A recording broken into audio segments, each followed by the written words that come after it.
Hello and welcome back to Mindfulness Monday with Johnny Tiger. Today's date is June 9, 2025. Happy birthday to my brother wherever you are. Today is my brother's birthday, even though we have not spoken to each other for many years, but yeah, I still think of him often. Not that I will call him up and say, hey, it was my fault, please forgive me, because I didn't do anything wrong. Well, actually, I have no idea whatever I did. Anyway, family drama. Let's not get into that. But what we're going to talk about today actually have a lot to do with friendship and families because establishing boundary is more important with people closer to you than with people who are not close to you. And this is why.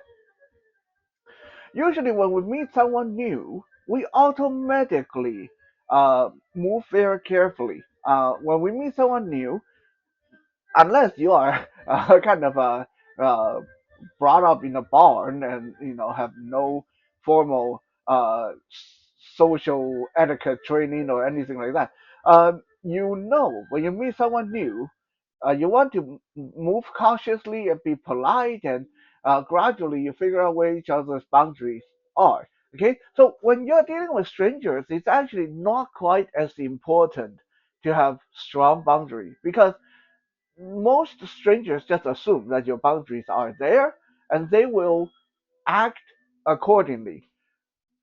It is usually the ones who are close to you that you have to be very careful about. Because people who are close to you, especially spouses and kids and parents and family members and really good friends, they feel entitled. They feel uh, that those boundaries are not for them.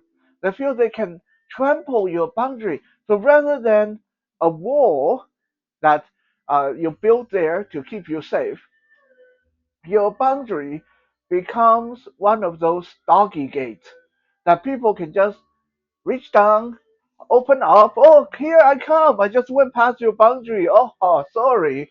But we're so close. We don't need that, right? And then when they leave, they'll yeah leave your boundary in tatters, and rather than getting mad at them, I mean sometimes you will get mad at them, but a lot of time this is going to mind fuck you. Excuse the expression, but I have to make it as real as possible, right? This will mind fuck you. This will make you feel, am I overreacted? Why am I so angry? Can I be? Am I allowed to be angry?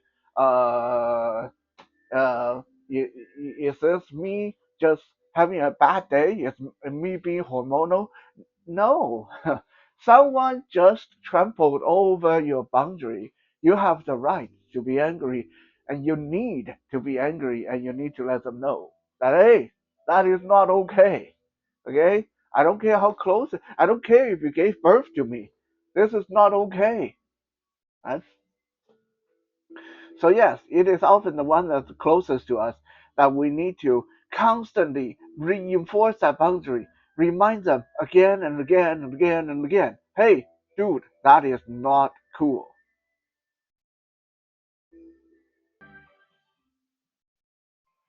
So, I grew up in a traditional Chinese culture, even though I grew up in Taiwan, but my upbringing was very traditionally Chinese.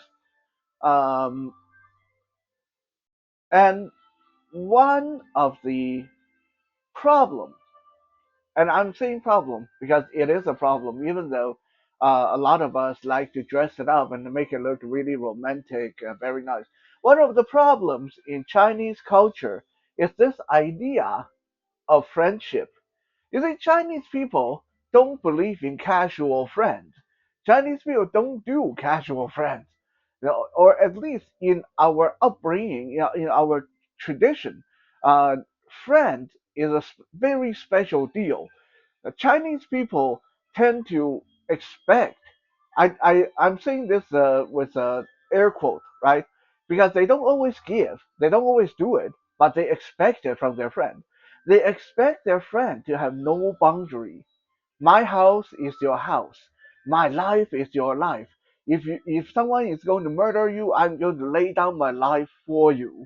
If you have no money, I'm going to give you all my money. If you don't have a place to go, come and live at my house and eat my food and do anything you want, because that is what friends are supposed to do. Like there's this really rigid, really extreme code of honor in the Chinese system that I was brought up with. However, what I was seeing, I was brought up in a big city in Taiwan. So what I experienced was not exactly like that. Okay, even though I was taught this was how people are supposed to be. There's no boundary. Yours is mine, mine is yours. All for one and one for all, and all those foo foo la la stuff. What I experienced growing up was, hey, if you want to come to my house, you have to call me and ask me if it's okay. And then everyone locks their door because there's a lot of crime outside. And don't talk to strangers because strangers can be dangerous. And make sure you play with your own toy. You don't mess with someone else's toy because if you break it, then you have to buy them a new toy, and like there's a lot of boundaries in actuality, in reality. Okay, so there was a little bit of contradictory. What I learned was one thing, what I was experiencing was an entirely different thing. It wasn't until when I grew up and became a teenager and came to Canada and I met one of my best friend. We'll just call him George. One of my best friend George, who's from China. He's from Canton, China. And I saw that uh, all for one and one for all mentality in action, uh, in practice. Before, it was just in theory. Now I saw it in practice from George. And in no time at all, I realized, yeah, there's a reason why we do it differently in Taiwan. There is a reason why everyone locks their door. There's a reason why people need to have boundaries. There's a reason why this uh, friend is everything, and you do everything for your friend, and you share everything. There's a reason why that does not work. Okay, because George used to be like that when we first met. When he first came from China to Canada, he had that mentality. And quite often, when George and I were drinking, he would lament those good old days.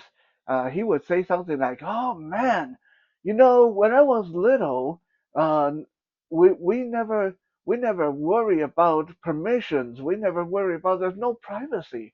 Like it was so nice. Like I would go to my friend's house and I wouldn't need to knock. No one knocks their door. I just walk in and I just grab all the food from their fridge and look in their pantry, look in their closet to see if they were hiding beer or cigarette, and I would pilfer them. And we did it to each other all the time, and it was so nice, so free. And when I heard that, I was like, George, that sounds like hell to me. it doesn't sound cool. Doesn't sound nice. It sounds like hell to me. And it was hell to me because George used to do that to me when we first became friends. Let me say this without it sounding like too much of an exaggerated joke. George was the reason why I stopped buying croissants. George was the reason why I stopped buying croissants. Ridiculous, right? Like how can it be that you stop buying croissants because of your friend? Well, because George would come to my house, and the first thing he would do is go into my fridge, go into my freezer, go into the food cupboard, and anything edible, especially anything delicious, would be instantly gone. So I would buy a new loaf of bread, and then George would come over. Half an hour later, I'm left with two slices of bread.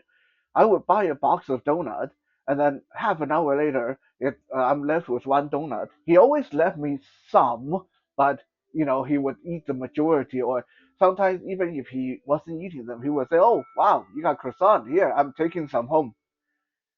Like it was crazy. Like a lot of people would say, "You're making a big deal out of nothing. It's croissants." But when you live on a disabled person's income, a student's income, you're going to college, you got a part-time job, and you're on disability income, your every month food budget is very limited. Okay, most months I could barely afford $300 worth of food, and that have to last me a whole month. So rarely, if I manage to get a gig and make some extra money and want to treat myself to a box of croissants, a box of Long John donuts, or Boston cream, and then my best friend come over and what I was meaning for myself suddenly went down the drain. That was not a good feeling. Like it was getting to the point where in the end I was like, you know what? I F this. I'm just not going to buy anything edible or delicious that he can eat instantly. So gradually, when George came over, he started asking me, "Hey, how come you don't never have anything edible in your fridge? How come everything have to be cooked? How come you don't have any croissants anymore?" And I was like, because I can't afford to keep feeding you like that."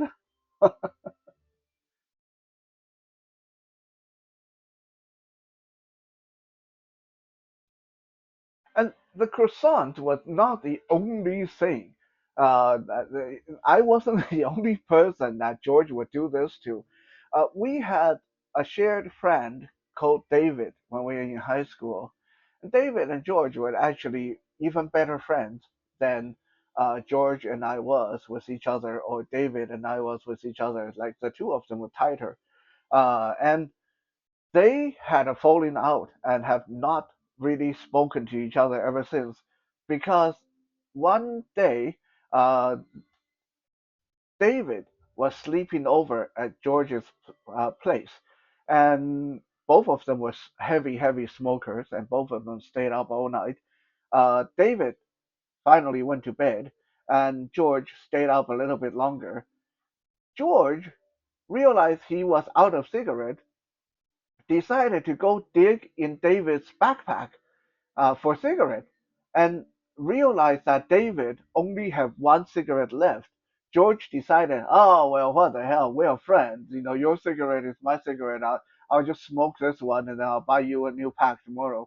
So he smoked it, and next morning, the shit literally hit the fan when David woke up and really needed a smoke, and had no smoke, and realized that someone dug in his backpack and took his last cigarette. And the two of them had such a big fight. It was all blown out of proportion. One person accusing the other one of theft, and uh, uh, not polite, and the other person accusing the other person of being a fake friend. How can you yell at me over one cigarette? What's the big deal? It's just one cigarette. Well, the cigarette is not the point. You're not supposed to dig in my backpack. You're not supposed to smoke my last cigarette. So the two of them have not spoken to each other ever since that. It's crazy. Um, so I can go on and on about the story with my friend George, because he was exactly like that for the longest time. Just a person who did not respect anybody's boundary, and the person who did not have his own boundary, because that's the way they did things in China, apparently. Um, so today we will talk about, is that system really good? Like some people will say, well, that sounds like a great system. Friendship is so true and pure that there's no yours or mine. Everybody stuff belong to everybody else. That's a true spirit of sharing. Isn't that good? No, no. So why is it that we need boundary, even with friends, even with family? I'll give you two simple reasons. Right? Number one, if you don't have a boundary, if you let the other person do whatever they want, then you are inviting that unforeseen crisis to happen anytime, and you won't even see it coming. Okay? What am I talking about? Recently, this true story coming out of China. Uh, there's two friends who are writing their entry level university exams and applying for different universities. Now, unlike here in Canada, unlike here in the US, where if you want to apply to Harvard, you go and write the Harvard exam. You want to apply to UBC, you go write the UBC exam and you apply to individual schools. No, in China, how it works is there's one application form, okay, and one exam for all the universities.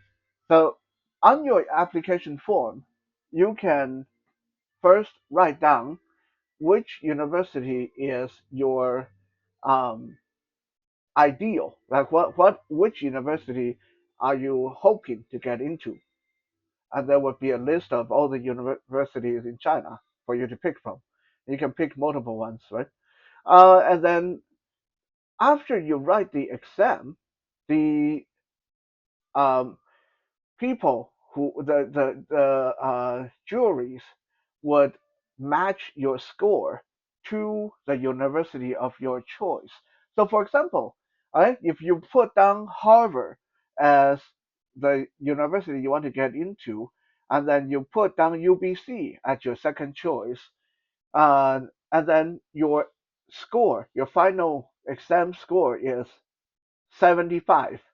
Well, let's say Harvard require at a minimum of 80, then you're not going to get into Harvard.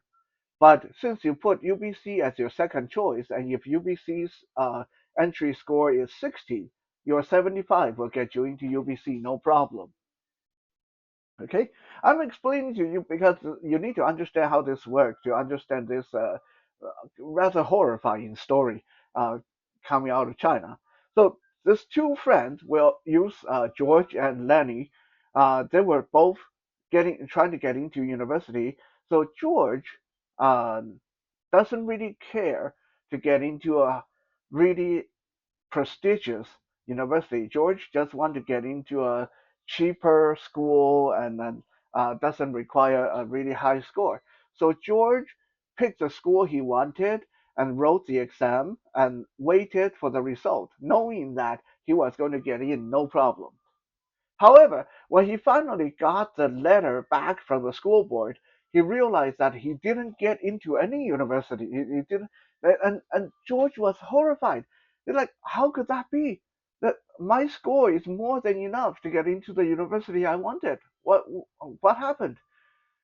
So George started investigating and then realized that his friend Lenny went behind his back and changed the university that he put down as what the university he wanted to get into to a much higher grade university. So George, out of obviously super pissed off, sued Lenny for invading his privacy and changing his application form without his permission. And during the court procedure, Lenny said, "I'm your friend. I see that you picked a really sucky university. That's way beneath you. I want you to get into a better university, so I changed it for you. Where did I do wrong? What did I do wrong?" Like, even at the courtroom, Lenny still didn't realize that what he did was not okay. Like, no matter how good a friend you are, you can't just go and change each other's application form and stuff like that. When I first heard this story, I thought someone made it up, and then until I went and read it on the internet, news articles, and I read the various forums and stuff like that, and I realized, holy crap, this really happened. There's really someone who believes that friendship means that they can go behind their friend's back and change the university of their choice and mess up their university entry test like that. So if you don't establish your boundary with your close one, this is the kind of thing that can happen. Okay, I bet George in a thousand years never saw that coming. He never saw that his best friend would basically shank him in the back with well intention. Like, believe me, a lot of these things happen, a lot of these bad things end up happening because of well intentioned people crossing your boundary.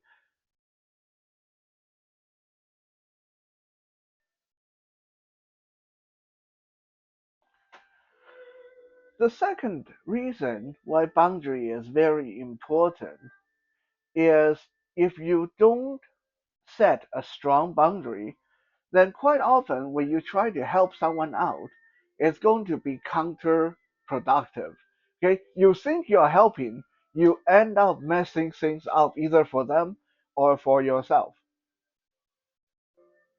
I'll give you another true example.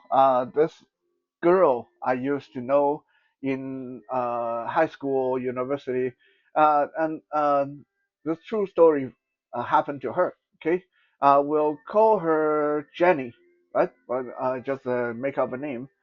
So Jenny had this bestie called Amy. Okay, Jenny and Amy, they're best friends.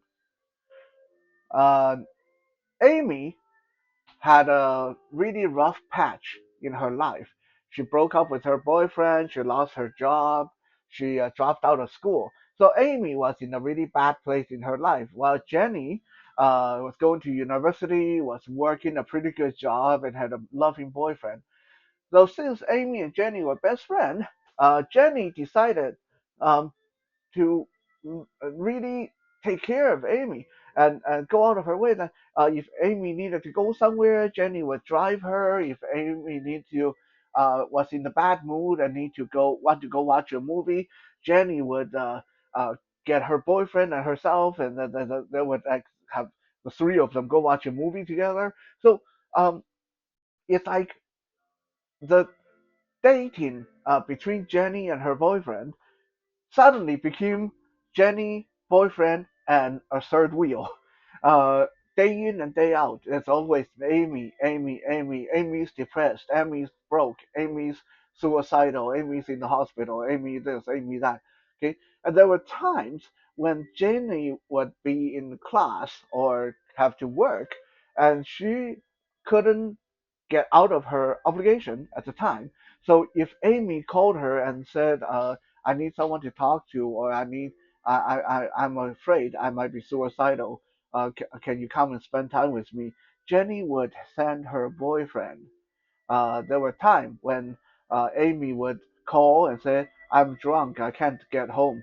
And Jenny would send her boyfriend, hey, go drive Amy home. I guess most of you would guess what ultimately happened in the end. Jenny's boyfriend went bye bye.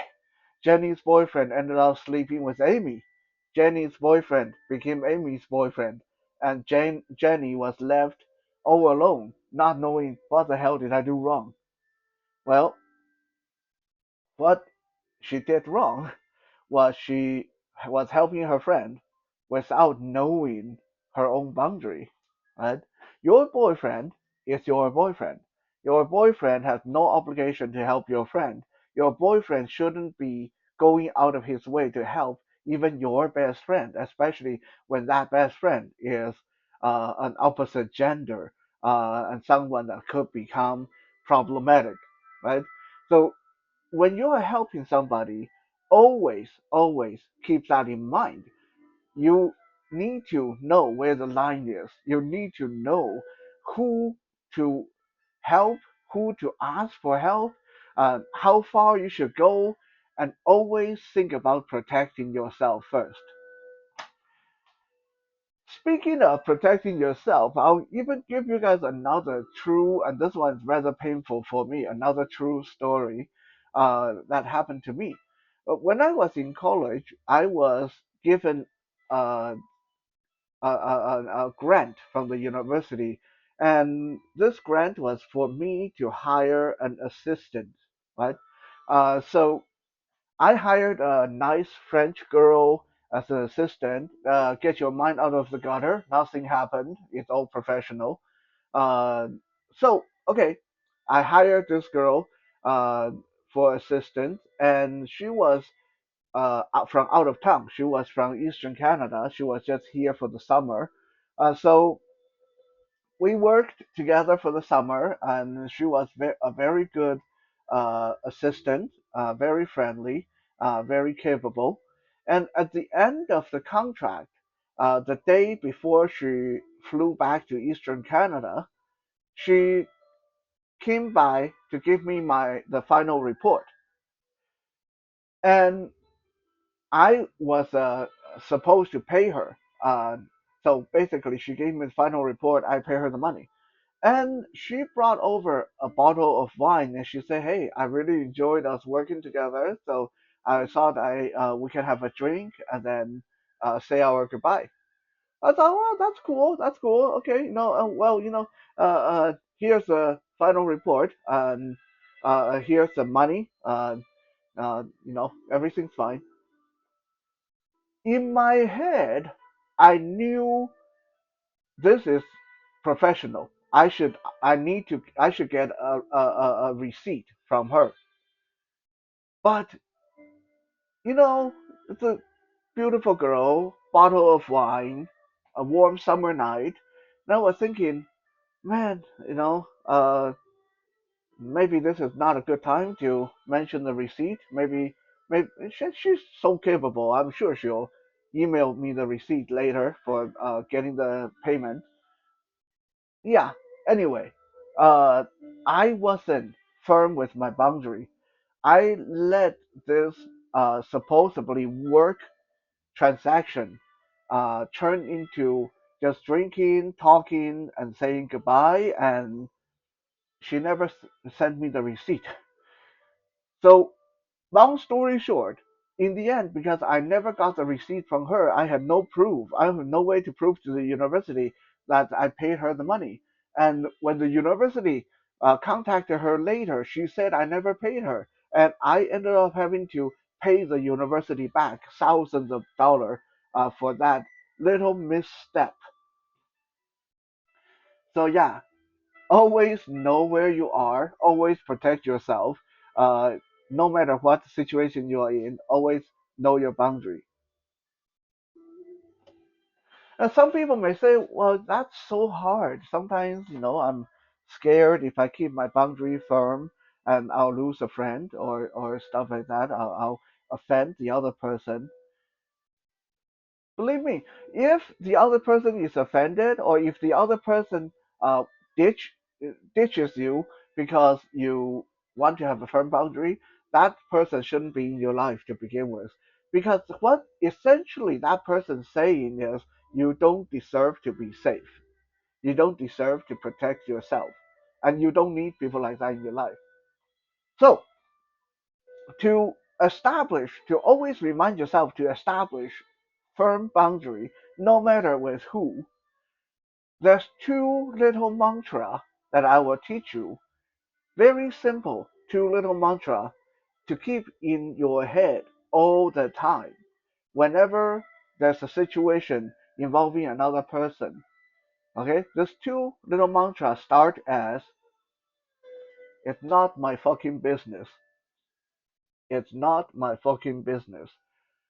Now, I know that is kind of crude, and I don't recommend you say that out loud, but you need to say that with that conviction in your head. Okay? A lot of time, people get into trouble because they cross someone else's boundary without knowing so. And it's because they forget it is not your fucking business. Okay, always remind yourself it's not my fucking business. Your partner is about to make a stupid decision, maybe buying a dress that just going to look really awful on them, and you really want to say, hey, that looks fat on you. Clamp your mouth shut. Not my fucking business. Okay? Let them find out. Some kid on the street is going to do something that makes them fall down and hurt themselves, and you really want to hey, say you want to say something. Not my fucking business. Okay? It's not your kid. Leave it alone. Now, obviously, if it's life and death situation or like financial ruins or stuff like that, then you probably should say something. But I would say 8 out of 10 times you're not going to be in that situation. 8 out of 10 times is something that's going to resolve yourself itself without your input. So in those cases, just clamp your mouth shut and remind yourself, not my fucking business. Okay, your friend fighting with her boyfriend, your friend fighting with his boyfriend or girlfriend. You really want to help, not my fucking business. Okay, it's not your boyfriend, it's not your girlfriend. Let them settle it. Okay. Um, Here I'll segue into a little side note, but it is also related. Okay, this is one of those unspoken boundaries, unspoken rules in friendship that a lot of people neglect to follow. Is if your friends are fighting with their spouses and you really feel that you have to contribute even though you shouldn't, okay, even though it's none of your fucking business, but you feel that you need to say something or they ask you to say something, right? Here is the golden rule for you guys.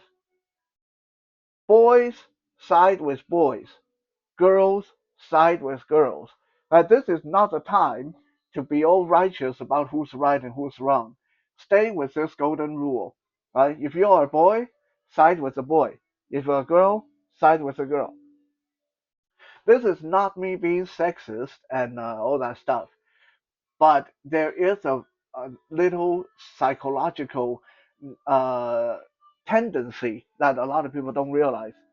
If I'm fighting with my girlfriend, okay, if I'm fighting with my girlfriend, and one of our friends, let's say George, decide to intervene, or if we ask George, hey, who do you think is right? And George side with my girlfriend, a boy siding with a girl, it's going to make the situation a lot worse than it was. Maybe originally we were just arguing about uh, where we went for dinner. Dinner was a lousy choice, but now George sides with the girl. And George said, "Well, yeah, Kitten was right. I think Kitten has a much better choice than you do." This is going to escalate or fester into in my head. Maybe now, right now, I'll just laugh it off. But in a few days, I'll guarantee you, I'm going to start thinking, why is George siding with her? Is there something going on? Is George sleeping with my girl? What's going on here? This is going to escalate into something totally unrelated and totally awful. Okay, same thing. If Kitten and I arguing, let's say, oh, that restaurant sucks. No, no, it's a good restaurant. You just have bad taste. And then let's say we ask our friend Jenny. Let's say we ask Jenny, hey, who do you think is right? And let's say Jenny side with me. Right? Jenny is going, well, Johnny always know the best place to go. I really like that restaurant. I don't know. Maybe you just had a bad experience there, Kitten, and maybe you should just give it another try. Again, maybe it's going to be fine now, but in a few days, I bet you $1,000 is going to fester in Kitten's mind. What's going on between the two of them? Why is she siding with him even though I'm clearly in the right? What's going on here? So by siding with the wrong gender, you're not helping. You're making the situation a lot worse than it is. So always remember this. If you're trying to resolve a problem between couples, the best thing is, well, not your fucking business. Don't intervene. Or if you have to side with someone the same gender as you are. Don't side with the opposite gender because you are going to blow it all out of proportion.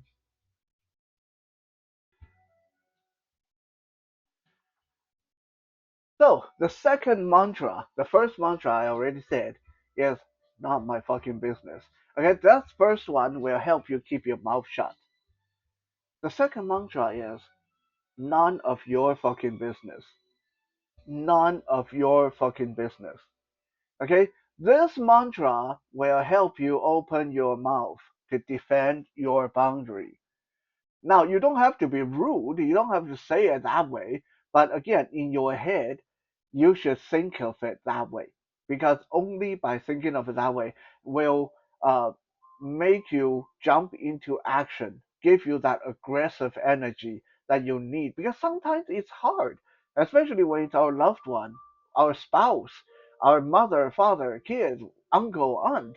They say something totally inappropriate, and then we like, wow, that really offended me, but I probably shouldn't say something. Huh? It's an elder, it's my wife. Or no, uh, this is the time when you need to in your head, none of your fucking business. Hey, what you just said, I'm sorry, but that's not okay. But what's going on between me and that person is not got nothing to do with you. So please, in the future, don't mention that. Okay, it's got nothing to do with you. Uh, Again, you don't have to say none of your fucking business, but you need to open your mouth when someone crosses your boundary and be firm and decisive about it. Otherwise, otherwise, if they cross your boundary, then you don't say anything. Uh, they do it again and again. It's not their fault. They don't know there's a boundary there. You need to let them know, right? So I know this is to be a bit of a lengthy, rambling episode, but it all boiled down to two things and two things. The two reasons why you should have boundary. Number one is if you don't have a boundary with your friends, uh, you are opening yourself to some unforeseen and very sudden crisis. Your friends, your family, is going to cross your boundary one day so bad that it's going to mess you up. Okay, so you're leaving yourself open for that sudden attack that you won't even see coming. Number two, if you don't have a boundary, if you don't realize where the boundary is, then when you try to help people, you'll end up messing yourself up or you'll mess up that person. You won't be able to help them. You'll be very counterproductive. Those are the two reasons why boundaries are very important. And the two simple mantra to go over and over in your head. Number one, not my fucking business. Okay, this will help you keep your mouth shut. Number two, none of your fucking business. This will help you open your mouth. Before I bid you farewell, I will leave you with this little golden nugget when it comes to friendship. When making new friends, when meeting new friends, be forgiving, relax your boundary. Okay, don't jump down their throat when they cross your boundary because they are new. They don't know, right? So when people you're meeting, like something new in your life, be lenient, okay? Be patient. Explain to them as softly as that you can that there's a boundary there and you're not okay with this or that, and let things develop. Huh? So when making new friends, be forgiving, relax your boundary. When dealing with old friends or people who are familiar to you, make that boundary nice and firm and do not be indecisive. You got to be assertive and make that boundary very strong. Because when people already know you for a long time, realize they can cross your boundary, then it's going to be very hard for you to draw that line in other places. Okay? So hopefully this will help you guys out in your daily life. Thank you for checking out this episode, and I'll be back soon.